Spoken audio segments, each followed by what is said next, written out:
this challenge your team has in front of it with Oklahoma, one of the, I guess, one of the most perennial powerhouses that you could Yeah, possibly I mean, come against. I played when I was coaching, not playing when I was coaching in the even when I played, um, we played Missouri in a bowl game. So I've seen them on tape before. This team is, and now they're in the SEC. They're built for an SEC schedule in that they're big and long and physical, and they've always can really run there. So they're going to be quite a handful. They and then you had a quarterback in there. I think is excellent. He's a first round draft pick, and um, some people are talking about him being the first pick of the draft. We'll see how that goes, but I think he's a really good player. So they're gonna be a handful for us. Coach, you played against a lot of big teams with really good fronts. Does this front compare them from what I've read and heard? Yeah, they yeah they because their length. They're tall and long. You talking about their offensive front first? I played in both, but I heard the defense front. Oh, the defensive front. Yeah. Well, the offensive front's long and athletic and move. It's built for what they do. But defensively, yeah, they're big and physical and they can run. They're very sudden. That'll be the key. Can we adjust to their speed? And their quickness and their explosive power because they got all that. Particularly inside players are big guys.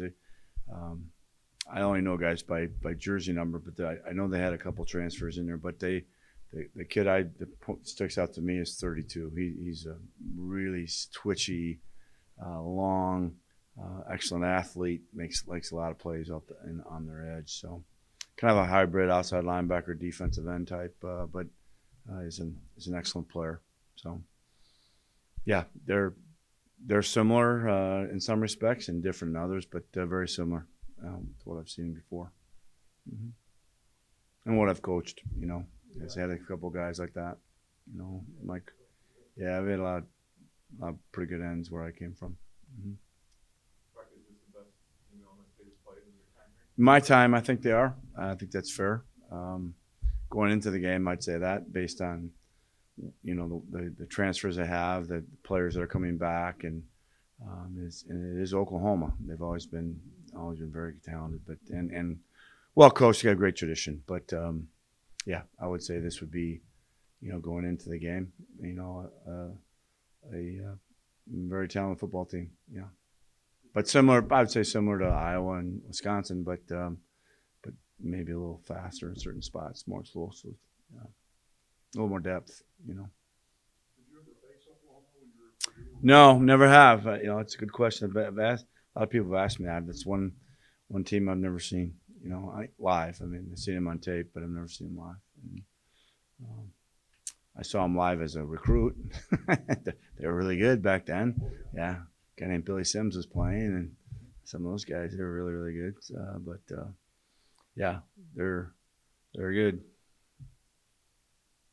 These games are always great for your program and for your players, but as you say, you want everybody who runs on the field to run off the field, and that's an interesting situation for you.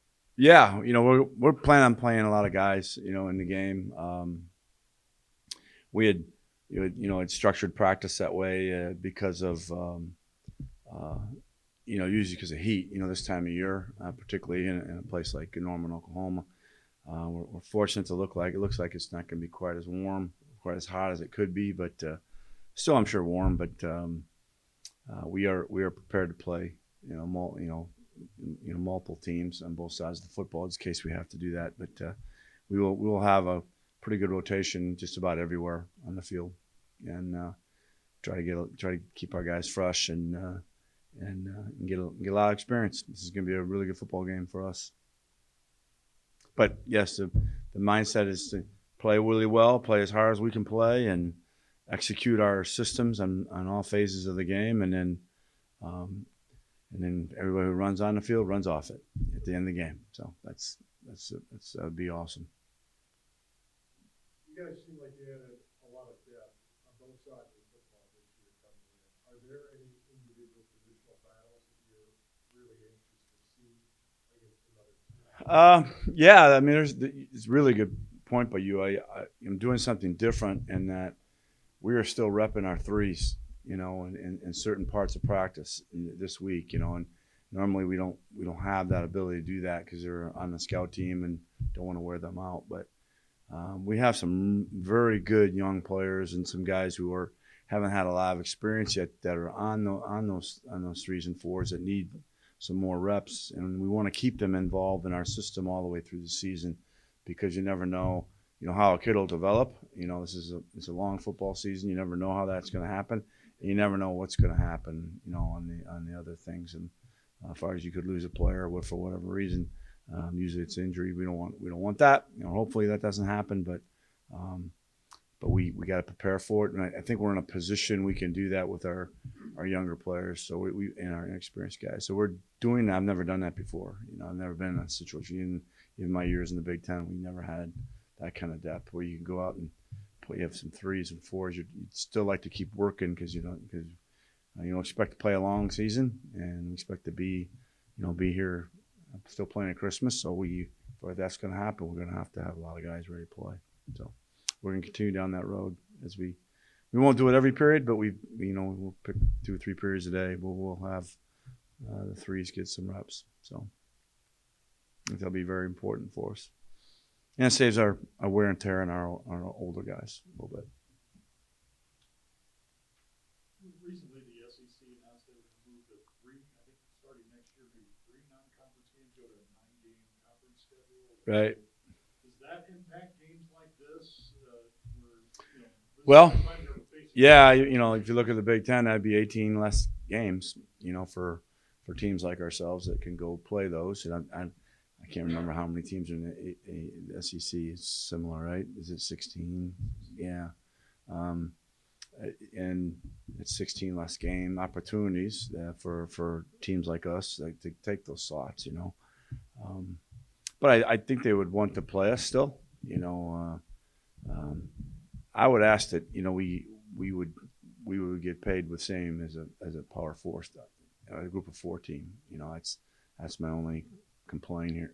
I'd say we don't garner that kind of respect. I don't know why we don't. Why we don't get paid the same as a MAC school or a Sun Belt school that goes and plays these games. I think we should get the same dollar amount. So that's just me. I'm not complaining, but that'd be I think fair for us to play these games.